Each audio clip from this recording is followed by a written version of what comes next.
ito sa investigasyon namin.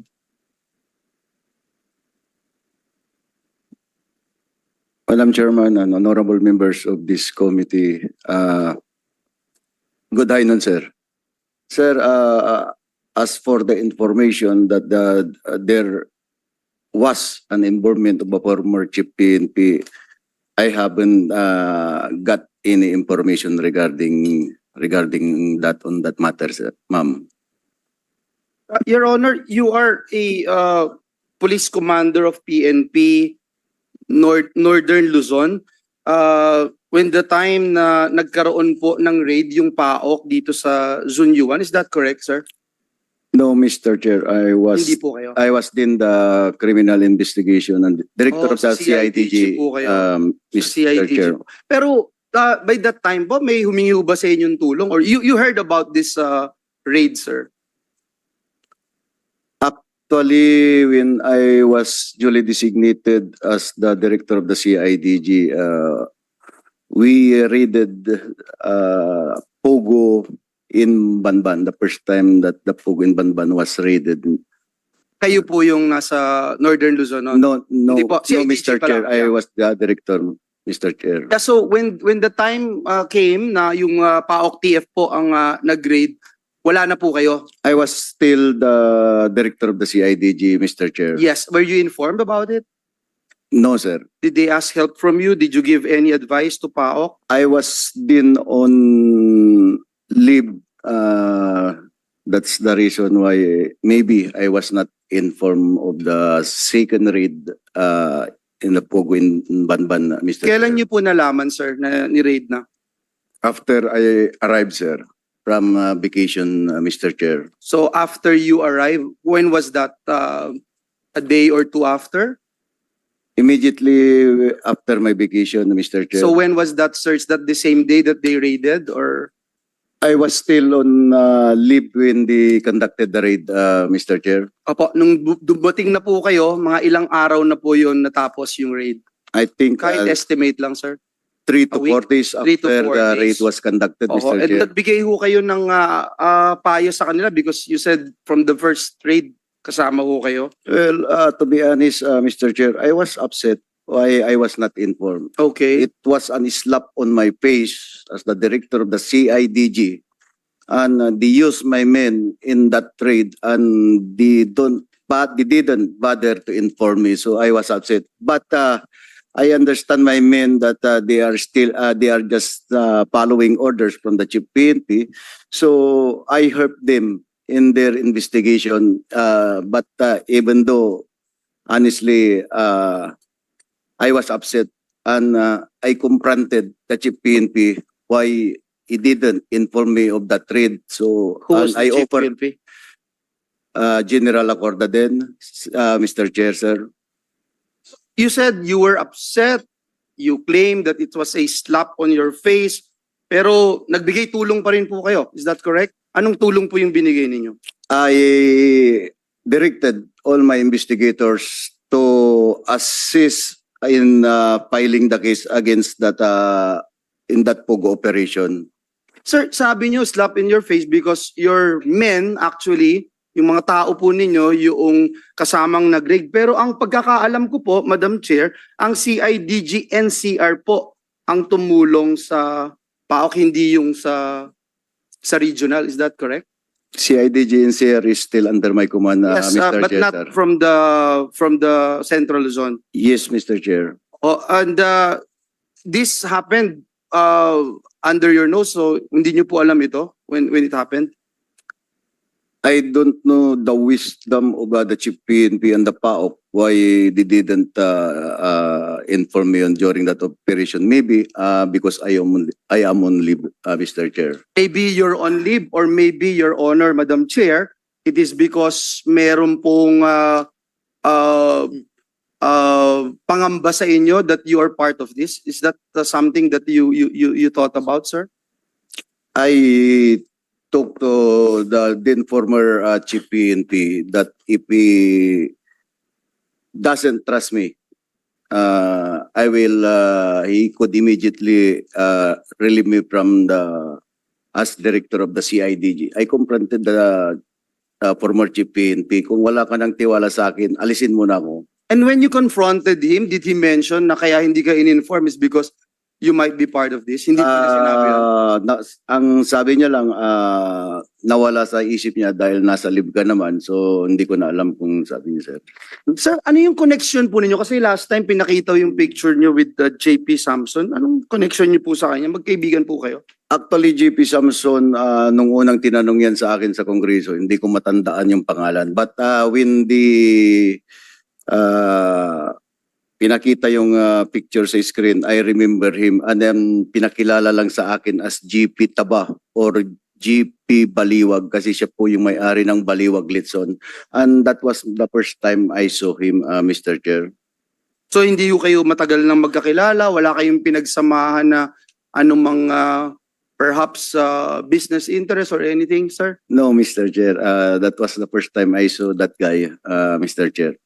Sir, may mga last na lang po, Madam Chair, no? May mga binanggit before na when it comes to issuing a search warrant, merong advice from PAOK, from CIDG, I don't know who it is, advise them not to apply for a search warrant to raid Zone U1, Pogo in Bamban.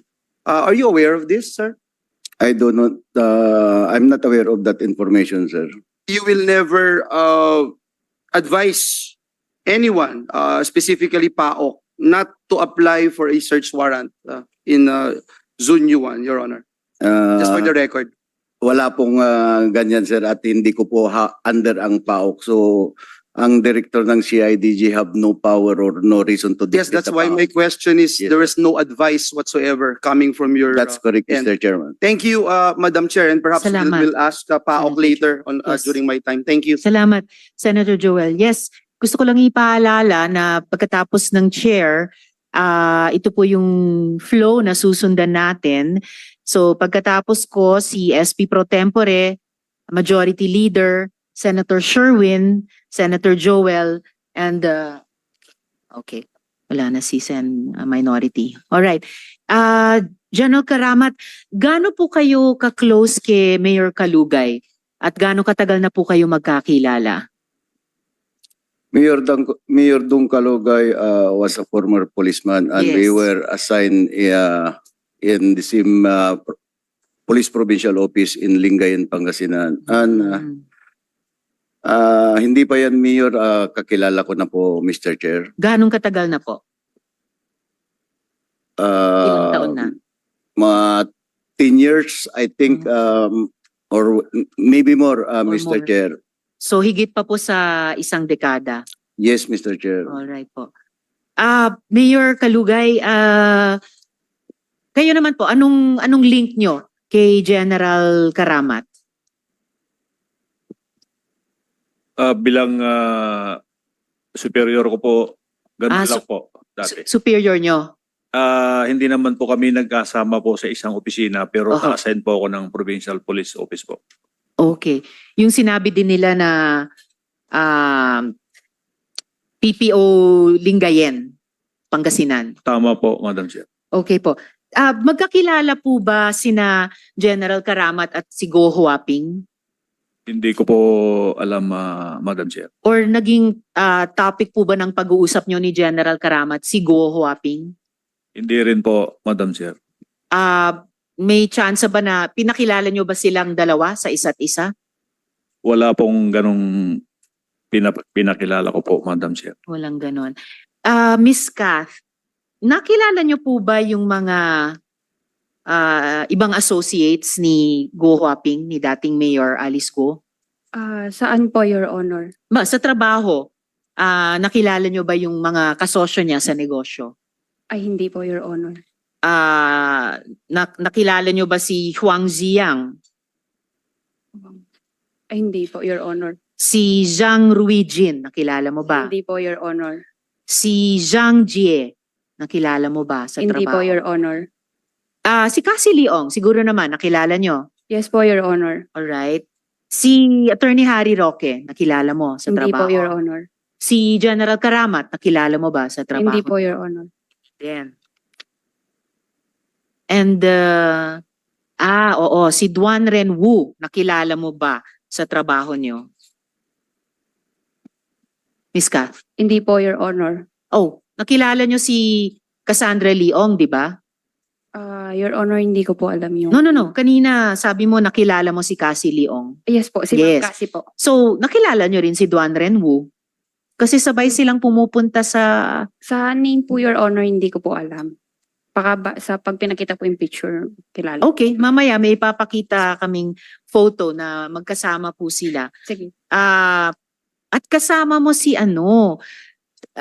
tama po ba na magkasama kayo ni Miss Sheila at ni Miss Cassie sa biyahe? Sa Taiwan po. Your Honor, hindi po namin kasama si Ma'am Cassie po sa Taiwan. Wala si Cassie sa Taiwan, Yes po, si Miss Your Cassie. Honor. Pero kasama nyo si Miss Sheila Yes po, sa Your biyahe Honor. sa Taiwan. Opo, Your Honor. And si Guo Huaping. Yes po. Alright. Yes, Just Senator interject Sherwin. Since we're already asking si Cathy. Si Mayor Kalugay, nakilala niyo? Opo, Your Honor. Doon sa, kasi natanong niya amin, natanong ni Senator Jinggoy na 2017, Opo. nag-start ka kay Ms. Guo Huaping. Si Mayor Kalugay, nakilala mo since 2017? Siguro po, Your Honor, mga 2022 po. Parang 2020? Yes Ano po, ang pagkakilala mo sa kanya? nung in-invite po siya ni Ma'am sa sa parade po na, doon ko po siya nakita. In-invite siya sa parade. Yes po. At ilang beses mo siyang nakilala? Siguro po, Your Honor, kung hindi po ako nagkakamali, 5 to 6 po. Doon ko po siya na-meet. 5 to 6 po. Kanina mayroong mga tanong si Senator Jinggoy about yung kanilang romantic relationship. Meron ka bang ganun na nakita? Wala po, Your Honor. Wala ka na ganun nakita. Yes Wala po, kang Your na hindi naman masama magkaroon ng romantic relationship ha. Walang batas na nagbabawal at nagba-violate kung meron kang romantic relationship, whether official, unofficial, MU, holding hands, walang violation yun. Kaya walang masama kung sabihin mo meron. Kaya ang tanong namin, meron ka bang nakitang in your opinion na mukhang romantic relationship sa kanilang dalawa? Pakiyan. Ay, wala po, Your Honor. Siyempre, hindi lang papakita sa'yo. Salamat, Senator Madam Sherwin. Chair, can I just one last Yes, dun sa Senator kay Joel. Kat? Kasi binanggit mo yung relationship nyo na nakikita mo si Mayor Kalugay. Hindi ko alam kung bakit hindi ka magtataka dun. Kami kasi first time lang namin makita yung mga pictures and all na pinakita ni Sen Jinggoy, Sen Risa, etc. Pati yung mga dokumento, etc. Nakikita sila together, etc. Kami, may nagbubuo na sa aming isip. Sa'yo wala talagang nabuo sa isip mo na maaari na meron silang relasyon? Your Honor, wala po. Engagement sa negosyo, wala ka rin alam? Wala po, Your Honor. Ito na lang yung last question ko. Bakit may number ka ni Kat, ni Cheryl? Binigay po ni Ma'am Alice. Doon lang siya binigay yung number ni Kat? Sorry po, Your Isang Honor. beses mo lang tinawagan si Kat? Ah, Never mo siyang nakausap before that call when you ask her for a lawyer that would notarize this public document? hindi po siya first time, Your So Honor. maraming beses na. Madalang po. Madalang, mga ilang beses yung madalang. Siguro, kapag may ano lang po si Ma'am Alice. May instruction Yes lang. po. Pero So- madalang lang So po. ibig sabihin, Miss Kat, even before na tinawagan mo si Cheryl, magkakilala na kayo. Opo, kilala ko po siya. Nagtatawagan na kayo. Yes po, Your Honor, Thank pero you. madalang po. Sige po, thank you. Thank you, Madam Chair. Salamat, Senator Joel. Yes, SP Pro Tempore. Thank you, Madam Chair. Mayor Kalugay, may kilala ka bang Roderick Rancapolio? Alias Pong. Meron po, Your Honor. Ano siya? Empleyado sa munisipyo? Empleyado po ng munisipyo, Your Honor. Pero empleyado sa munisipyo pero inassign mas bodyguard ni Mamalis? Hindi ko po inassign, Your Honor. Ano? Ba't lagi siya nasa kay Ma'am Alice? Alice, kilala mo? Guo Huaping. Send dun sa name po, hindi ko po kilala po. Nasa ba yung picture na? Sandali lang Kunin ko lang yung picture. Nasa yung picture? Hindi. Ito. Ito. Alice, go whopping. Ito. Ako tingnan mo. Sir, hindi ko po kilala. Hindi ba siya nagsiserve as your bodyguard? O driver? Driver, Driver hindi pala, po. driver. Driver, hindi po. Ha? Hindi, Hindi po siya nakita kahit kailan. yung mukha po, yung picture po na, na pinakita niyo po sa akin, sir, hindi ko po siya kilala. Ito. Ito si Melchor Rangel o Rangel. Hindi ko po kilala Melchor Rangel.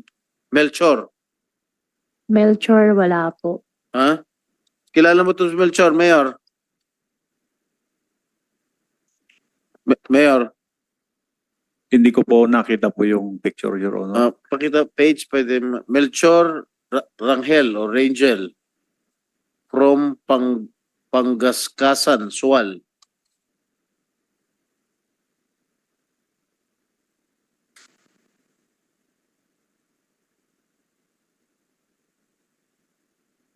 Empleyado mo ba?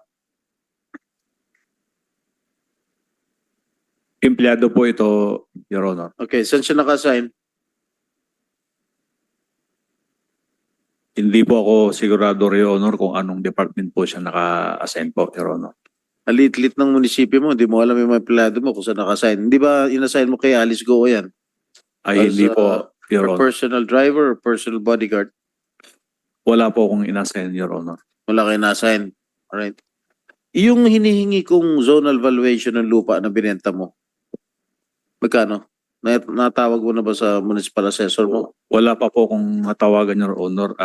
Isusumiti ko na po. O yan, may bumubulong sa'yo sa likod.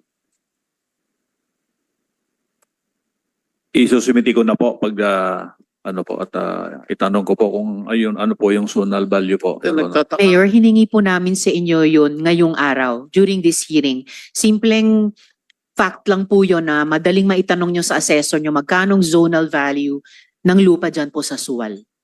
Pwedeng bigyan niyo po ako ng ilang minuto po at tatawag po ako, Your Honor. Yes, of course. Kanina pa po yun. Yeah. Of course.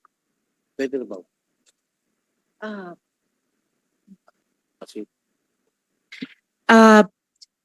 Magtanong ako kay Yusek Cruz sa PAOK. Actually, may iba pa akong mga tanong sa PAOK pero dahil natatanong na rin namin at this point si General Karamat. So, ang PAOK, you were looking into possible involvement of General Karamat in Bamban. Yung investigasyon niyo po ba, tumingin din ba sa links nila kay Mayor Kalugay? Mas nag-focus kami, ma'am. Good morning. Good afternoon, ma'am. We focus more on the investigation, ma'am, and the filing of cases, those especially the money laundering cases. As to the members and those who are operating this legal Pogo Hub in Banban. And sa investigasyong iyon, kahit dun sa focus nyo sa money laundering, pero bahagi siya sa maraming nakakabit sa Pogo, bukod dun sa tingin ninyo dun sa possible involvement ni General Karamat, tiningnan nyo rin po ba yung possible links ni Mayor Kalugay kaugnay ng kabuang Pogo and yung mga kakabit na krimen kasama ng money laundering? Kagaya, ma'am, ng sinabi ko kanina, ma'am, nag-focus po kami. Although initially, ma'am, may talagang nag-ingat kami as far as the application of the search warrant. Dahil may mga info nga kami, ma'am, na may mga involvement yung ibang kasamahan namin sa uniform service. But yung name ni General Karamat naman, ma'am, lumalabas yan as him being the chief ng CIDG during that time, ma'am. But as to the involvement, ma'am, hindi po kami masyadong nag-focus pa nun during that time. I see. Salamat, Yusek Cruz. Gusto rin i-acknowledge ng chair ang presensya ni Senator De La Rosa. Salamat kaayo sa pagdalo. General, did you want to say something? General Karamat? Thank you, Mr. Chair. Actually, sir, Madam po. Madam Chair, I'm sorry, ma'am. I'm sorry, ma'am. Binigyan ko lang kayo ng chance kanina, kaya Yes, ma'am. pangalawang Yes, round na to na. Yes, ma'am. Sige po, go ahead, General. The reason why I was being called every time there was a hearing on this, because initially I was suspected to be involved in the Pogo dahil yung mga nag-raid ng Pogo na mga CIDG personnel was relieved accordingly, and di assume na nirelieve ko itong mga taong ito dahil they presume also that I was a protector of the Pogo. But I explained it already in toto, this matter, the Congress, the reason why all those CIDG personnel who were involved in that trade, may rason talaga po na talagang may impending revamp, Madam Chair. Salamat, General. Pero timing talaga, no?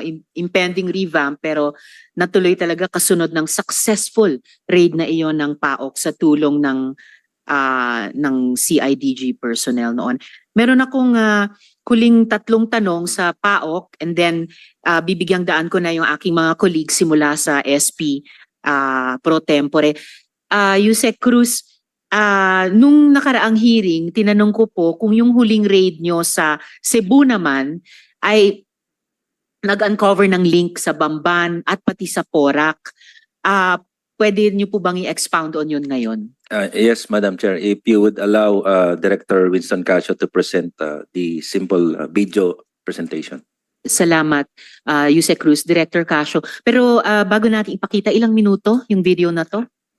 Siguro ma'am, less than 5 minutes. Okay, please proceed. We gave the copy to the Senate Secretariat already, to the Committee Secretariat.